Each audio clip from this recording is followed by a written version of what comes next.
Boa noite, meus caros. Sejam bem-vindos a mais uma aula de Direito Constitucional. A aula de hoje será sobre os princípios na análise dos direitos sociais. Quais os princípios envolve ali uma análise nos direitos sociais, a interpretação dos direitos sociais num tema que verse ali sobre direitos sociais, quais princípios devemos ter em mãos.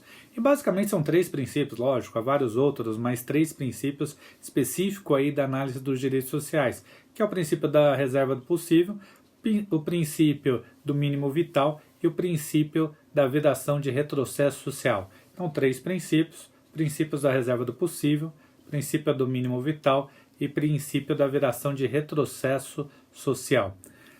Iniciamos aí pelo princípio da reserva do possível.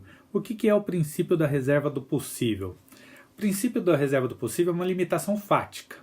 Enquanto temos nos direitos individuais o princípio da reserva legal, né, o princípio da reserva legal, que somente mediante lei é que se poderá impor uma determinada conduta particular. Então, um particular ele só pode ser obrigado a fazer ou deixar de fazer alguma coisa mediante lei. Então, há um princípio de reserva, de legalidade.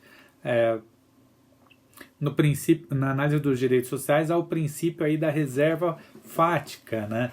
Princípio aí que limita a atividade do Estado ao que é possível, já que é o Estado que é o prestador desse direito social. Em regra, boa parte dos direitos sociais cabe ao Estado prestar. Há uma limitação do que é possível o Estado fazer. Então, não é apenas a questão da reserva da legalidade, ele é um algo a mais. Ele vai além da reserva da legalidade. Ele põe uma limitação fática, limitação do que é possível. Não cabe a ninguém, e inclusive ao Estado, fazer o que é impossível. Por isso, reserva do possível. Só cabe ao Estado, ou quem for prestar os direitos sociais, no caso em nome do Estado, fazer o que é possível fazer. Essa limitação fática, com base nos fatos sociais, com base na realidade, ela não é só uma limitação financeira, como às vezes se confunde na doutrina, né? Como se fosse uma limitação meramente econômica. Não é isso. Aqui estamos falando da reserva do possível como limitação fática, da realidade, imposta pela realidade, mas uma limitação que não se circunscreve somente a análise econômica, somente a análise monetária, como por vezes encontramos aí, inclusive na jurisprudência. Essa reserva do possível, essa análise fática é com base nos dados do caso que permitem ali vislumbrar aonde que é a possibilidade de atuação do Estado, até onde vai a possibilidade de atuação do Estado. Esse princípio surge na jurisprudência alemã e o caso que foi colocado em pauta lá foi na questão da universidade para todo mundo, na impossibilidade fática de se ter vagas em universidades para todas as pessoas. Na impossibilidade de se ter vagas em universidades para todas as pessoas, o Tribunal Federal Alemão ele decidiu pela reserva do possível, não sendo assegurado a todas as pessoas o direito a uma reserva de vagas nas universidades alemãs para os cidadãos alemãos. Então, vejam que aí não é só uma questão financeira, como foi transportado esse princípio para o Brasil. No Brasil, o princípio da reserva do possível ele é usado muito na relação de impossibilidade financeira do Estado arcar com os custos desse princípio. De fato, há um custo financeiro, né, um limite financeiro para o Estado pagar na implementação do direito. O Estado, só imaginar o direito à moradia, por exemplo, é impossível imaginar que o Estado daria conta de construir casas para todas as pessoas de forma imediata.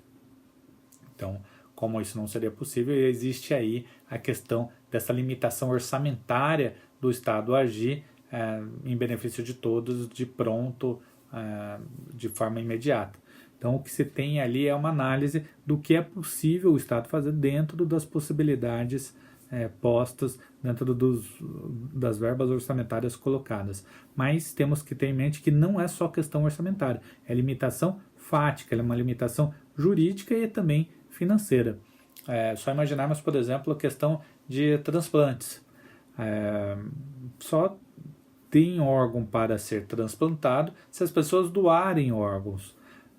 Não dá para, por exemplo, uma pessoa entrar com uma ação judicial pedindo para que, com base no direito à saúde, para que o Estado forneça um órgão para receber um transplante. Pessoas que têm insuficiência renal, precisam de outro rim, vários casos, né, de transplante de órgãos que em vista de uma necessidade, não cabe ali uma ação judicial para a pessoa solicitar esse transplante se não há órgãos para serem transplantados. Então precisa que as pessoas doem órgãos para que possa viabilizar ali a implementação do direito à saúde, nesse caso, com o transplante desses órgãos. Então vejo que aí não é uma limitação financeira, é uma limitação fática. A inexistência de órgãos impede a realização desse direito social.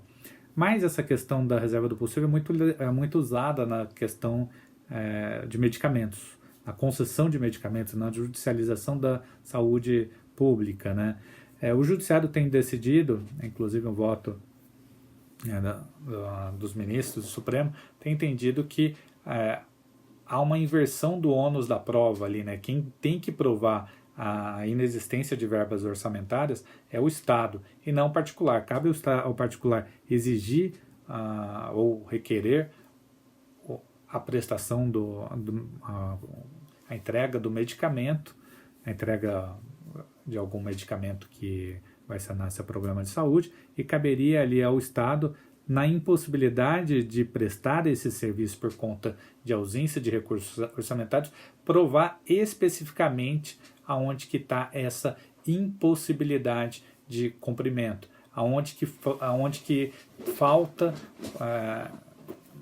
recursos especificamente para aquele medicamento. Isso, nos medicamentos mais corriqueiros, logicamente que é incabível essa alegação, mas temos tratamentos que são muito caros, temos tratamentos que uma ampola custa ali na casa dos milhões. Então, e às vezes a pessoa precisa desse tratamento de forma prolongada. Por isso que na questão de judicialização é muito comum se utilizar, mas para que o judiciário não receba a todo momento esse tipo de alegação do Estado, do Poder Executivo, o próprio Poder Judiciário, por conta de decisão dos ministros supremos, do Supremo Tribunal Federal, firmou o entendimento que essa alegação somente cabe de forma específica, que o Estado, que o Poder Executivo prove ali que não tem recursos específicos para aquele medicamento. Senão, é dever do Estado fornecer todo tipo de medicamento. E aqui vai a questão, né, que eu já coloquei para vocês, a diferença do ativismo bom, o ativismo que às vezes é bem-vindo, de ativismo que por vezes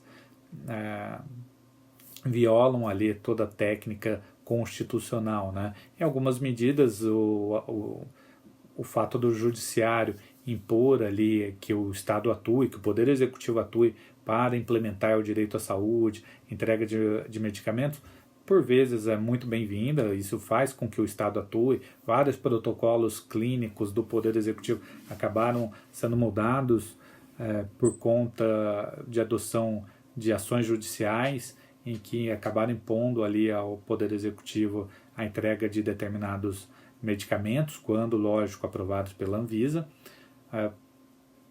Mas também temos exemplos aí de litigância indevida, de um extrapolamento ali desse exercício do Poder Judiciário, né, que são medicamentos, às vezes em fase experimental, medicamentos ainda que não têm comprovação de eficácia garantida. Temos um caso até já não muito antigo, chamado fosfoetalonamina, que um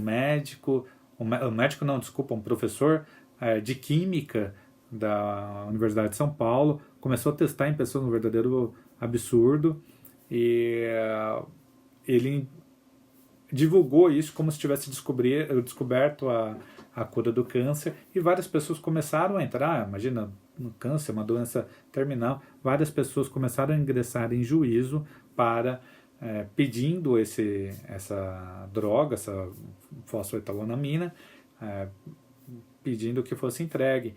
E essa droga ela era fabricada num laboratório de química da USP, um verdadeiro absurdo que aconteceu aqui no nosso país.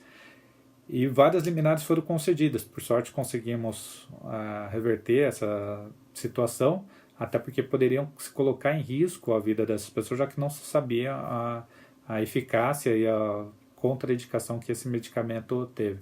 Depois de vários estudos, depois de várias pesquisas que foram feitas, se descobriu que esse medicamento não tem eficácia nenhuma contra o câncer, a não ser em casos muito restritos, muito específicos, e hoje a situação é consolidada no Poder Judiciário que não é dever do Poder Executivo fornecer esse medicamento. Então, por conta disso até que o Supremo ele fixou um entendimento que medicamentos não aprovados pela Anvisa, Agência Nacional de Vigilância Sanitária,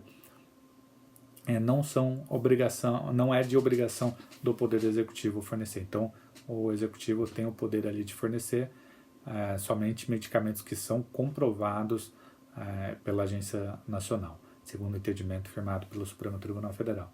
Então, essa é mais ou menos a ideia da reserva do possível, que é uma limitação fática, não é uma limitação jurídica, como é o princípio da legalidade para os direitos individuais. É uma limitação que vai além de ser uma limitação logicamente jurídica, precisa ali do princípio da legalidade, mas é também uma limitação fática, uma limitação das possibilidades financeiras, orçamentárias e possibilidades reais, né, da implementação desse direito social.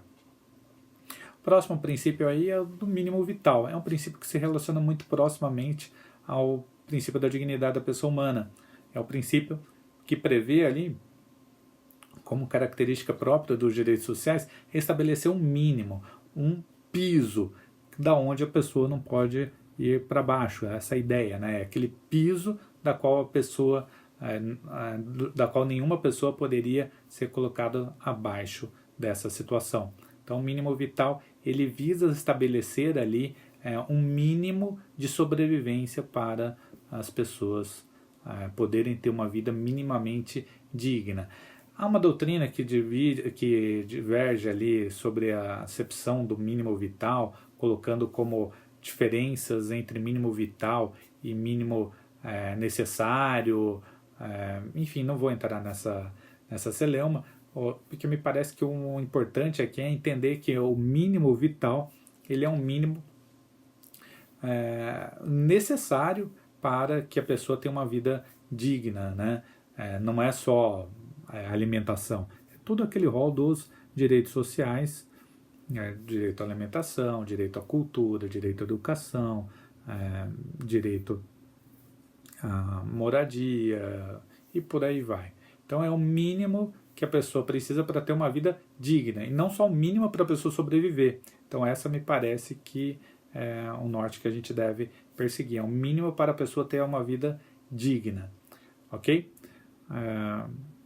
Relacionamento direto com o princípio da dignidade da pessoa humana, que é um dos fundamentos do nosso Estado brasileiro.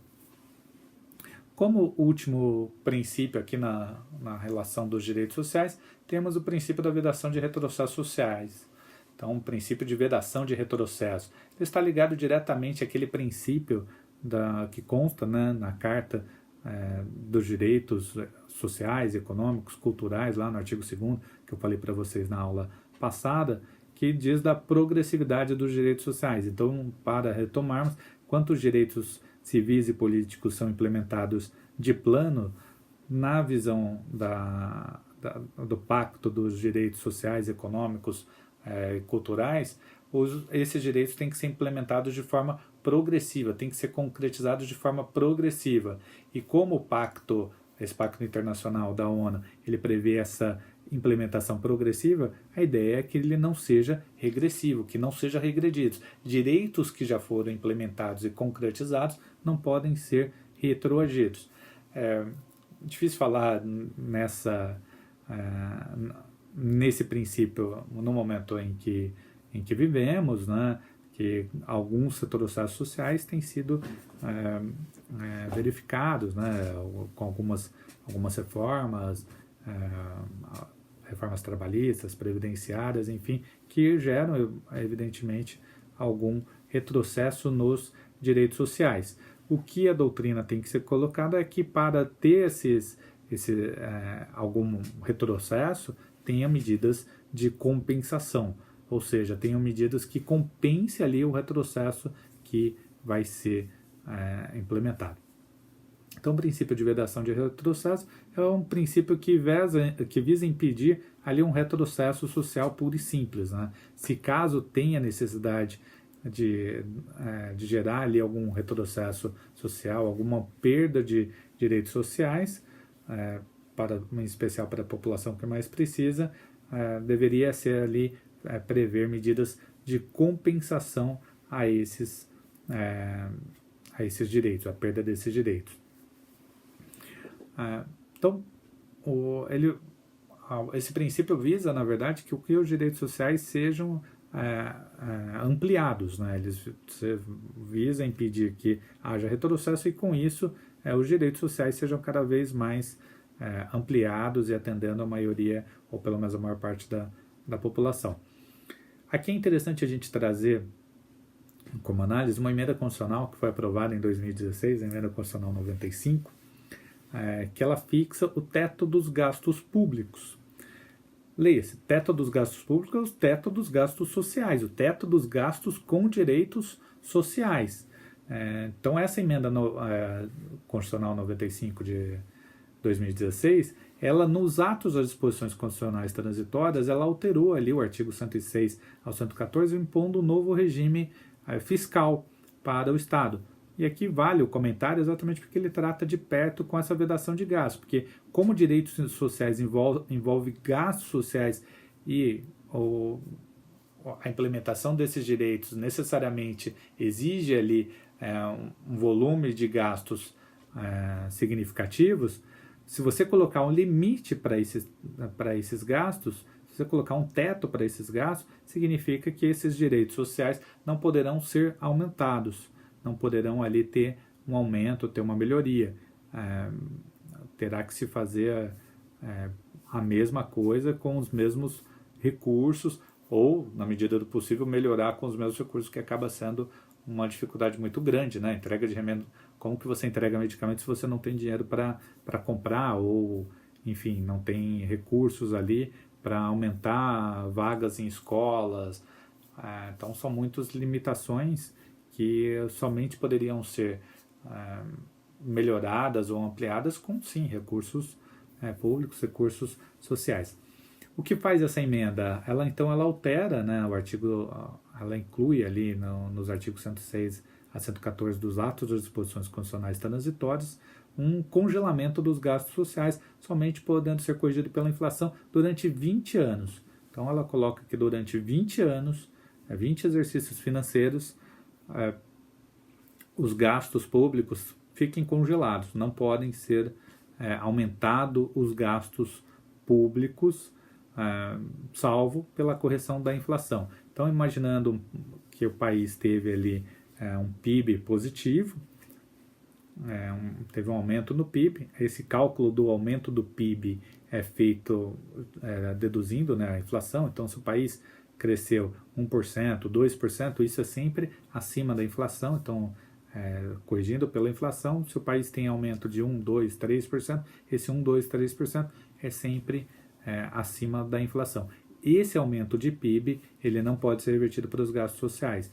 Ele não pode ser repassado para os gastos sociais por conta dessa emenda constitucional. Então, repetindo, o que essa emenda constitucional, ela 95 de 2016, o que ela faz, ela congela os gastos públicos. Então, mesmo que o país cresça, esse aumento de recursos que o país teve não pode ser repassado para os gastos sociais, para os direitos sociais, para a saúde, educação, moradia. O volume desses gastos sociais ficam congelados, não podendo ali ter incremento em decorrência do aumento do país. Então, é uma situação que ela impede ali, impede ali um avanço do constitucionalismo social, impede o avanço de concretizações de direitos sociais, impede ali uma melhoria na saúde pública, na educação pública, na construção de moradias, no transporte público, enfim, ela impede ali essas melhorias com o uso de recursos públicos. E por conta disso ela está sendo questionada, já foram juizadas algumas ações diretas de inconstitucionalidade, tanto pela associação, pela AMB, né, Associação dos Magistrados do Brasil, a AJUF, Associação dos Juízes Federais, a Ana Mata, da Associação Nacional dos Magistrados Trabalhistas, e por alguns partidos políticos, né, PDT e por aí vai. Então, eles questionam exatamente esse congelamento dos gastos públicos, dos gastos sociais, e ele não faz o mesmo congelamento para os chamados direitos individuais. Se vocês olharem ali os gastos que o Brasil teve, o orçamento do Brasil em 2019, vocês poderão verificar que o orçamento federal executado, pago em 2019, ele foi um orçamento ali que teve de gastos efetivo em torno de 2,7 trilhões de reais. Então, um valor muito significativo, né? 2,7 trilhões de reais. Só que desse valor 2,7 trilhões, quase 40% desse valor, para ser mais exato, 38,27%, ou seja, mais de 1 trilhão de reais, ele foi utilizado para pagamento de juros e amortização de dívida, só. Então, cerca de 40% do nosso orçamento é utilizado para amortização de dívida e pagamento de juros. Essa PEC, essa emenda constitucional 95, ela não congela isso pode ser aumentado, esse pagamento de juros, esse pagamento de dívida, isso pode ser aumentado, pode ser colocado mais dinheiro nesse montante. O que ela congela é exatamente os gastos sociais, gastos com moradia, saúde, educação e por aí vai. Então, se vocês olharem um gráfico que eu coloquei ali no material para vocês poderão verificar bem que ali o Brasil gasta desse montante que foi, né, desses 2,7 trilhões de reais que a União arrecadou, aqui estou falando só do orçamento federal, né, executado, estou falando do orçamento dos estados e municípios, é só o orçamento federal. Desse orçamento federal, a União gastou desse montante 4,21% em saúde, então só 4,21% em saúde, 3,48% em educação, 3,42% em assistência social, 2,67% em trabalho, questões trabalhistas, né? Em agricultura 0,54%, em segurança pública 0,33%, transporte 0,32%, cultura 0,03% e habitação, pelo que consta aqui do relatório, 0%. Então vejo que os gastos sociais já não são tanto assim os que exigem os maiores gastos no Brasil, né? Se olharmos comparativamente, já que, por incrível que pareça, no Brasil, especificamente o que se tem aí como maior gasto são exatamente os direitos individuais, né? Os direitos decorrentes de propriedade privada. Então se gasta muito mais hoje no Brasil com direitos de propriedade privada do que efetivamente os direitos sociais. Ok? Então, verifiquem aí esse gráfico, que vale a pena darmos uma olhada. Logicamente ele precisa ser analisado com outros itens para poder entender melhor, inclusive com o gasto do Estado, mas apenas para se ter uma ideia da onde vai o dinheiro público, né? Então temos ali mais de 1 trilhão de reais que ele é utilizado com satisfação de direitos de propriedade, e esses valores não estão congelados, podem ter ali aumento. Professor, mas e saúde, educação, então não pode aumentar de jeito nenhum? Pode. a emenda constitucional ela prevê uma válvula de escape que para você aumentar de um lado, você tem que tirar de outro gasto social. Então, para você aumentar gasto na saúde, você vai ter que tirar de habitação, saneamento, de agricultura, de urbanismo, enfim, de qualquer outra área. Então, para você aumentar o gasto de um, você tem que tirar de outro. Excluindo aí, lógico, juros e amortização de dívidas, que esse não fica excluído. Perfeito? Por hoje é só. Obrigado a todos por mais uma aula. Até mais.